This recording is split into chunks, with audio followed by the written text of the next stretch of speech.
நீங்க கொடுக்கிறதுன்றது ஒருத்தர் மேல வச்சிருக்கிற மரியாதையின் அடையாளம்.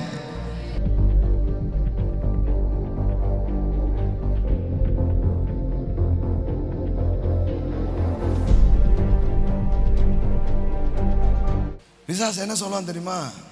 உனக்கே பத்த மாட்டுக்கு, ஆண்டவர்லாம் அவர் நல்லவரியா, அவருக்கெல்லாம் காசு பணம்லாம் தேவையில்லை சார். இதோட ரகசியமே உங்களுக்கு புரிய மாட்டுக்கு. இது ஏதோ கடவுளுக்கு காசு தேவைன்ற மேட்ரு இல்லை. கடவுளை கனம் பண்ணுறேன். சரி, கனம் பண்ண தானே, சும்மா என்னத்தையாவது கையில் கிடைக்கிறத போடு. எப்படி இருக்கும் கடவுளுக்கு?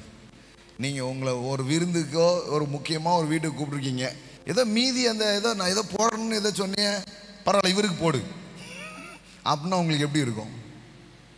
அப்போ உங்களுக்கு அதுக்கு பதிலாக அந்த ஒரு வெள்ளி டம்ளர் ஒன்று இருக்க, தட்டு ஒன்று இருக்க, அதை எடுத்துகிட்டு வா, அதில் கொஞ்சம் பாதாம்லாம் வச்சு என்ன. அப்போ எதை தருகிறோமோ அதை வச்சு தான் அன்பும் மரியாதையும். கடவுள் சொல்கிறாரு, இங்கே பாரு, நீ எனக்கு கொடுக்குற, எதை கொடுக்குற தெரியுமா?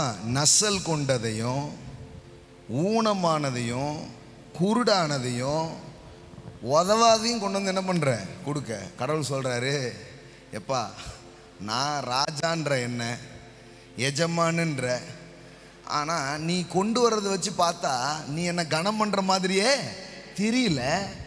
இதை போய் உன் அதிபதிக்கு கொடுன்றார். இதை போய் உன் அதிபதிக்கோ உன் ஊரில் நீ யாரையோ பெரிய ஆளுன்றையே போய் கொடு, அவன் வாங்குவானான்றார் கடவுள். சார் நல்லா புரிஞ்சுக்கோங்க, உங்ககிட்ட இருக்கிறதே அவ்வளோன்னா கர்த்தர் அதை குறை சொல்லவே இல்லை. ஆனால் நீங்கள் மேன்மையானதை வைத்துக்கொண்டு கடவுளுக்கு அற்பமானதை கொடுத்தீங்கன்னா கடவுள் சில சொல்லுவாங்க இல்லையா, காணிக்கெல்லாம் ஒன்றும் அவ்வளோ முக்கியமே இல்லை. கடவுள் அப்படி சொல்லவே இல்லை, அது ரொம்ப முக்கியன்றார். எல்லாம் சொல்லுங்க, நான் எஜமான் என்றால் என் கணம். கணம் எங்கேன்னா என்ன அர்த்தம்? பணம் எங்கேன்றாரு. ஹலோ, எல்லாம் சொல்லுங்க, பணமும் கணமும். சொல்லுங்க, பணமும் கணமும். இங்க பாருங்க, நீங்கள் கண் ஊனமானதை பலியிட கொண்டு வந்தாலும் அது பொல்லாப்பல்ல. ஆண்டவருக்கு ஒன்றும் நிறைய கொடுக்கணுன்றலாம் இல்லைங்க, என்னத்தானாலும் போடலாம் அப்படின்னு நீ சொல்கிறேன்றார். அது தப்பு இல்லையே அப்படின்றார்.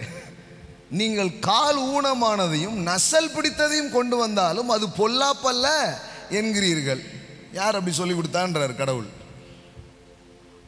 அதை நீ உன் அதிபதிக்கு செலுத்து, அவன் உன்மேல் பிரியமா இருப்பானா, உன் முகத்தை பார்ப்பானா என்று சேனைகளின் கர்த்தர் கேட்கிறார். ஹலோ, அப்போ நீங்க கொடுக்கிறதுன்றது ஒருத்தர் மேல வச்சிருக்கிற மரியாதையின் அடையாளம். சிலருக்கு இந்த கணம்னு இந்த தமிழ் வார்த்தை அவ்வளவா புரியல. இப்போ உங்களுக்கு புரிய மாதிரி சொல்றேன், மரியாதை. சார், தசமபாகம்னா வேற ஒன்றும் இல்லை, முதல் மரியாதை.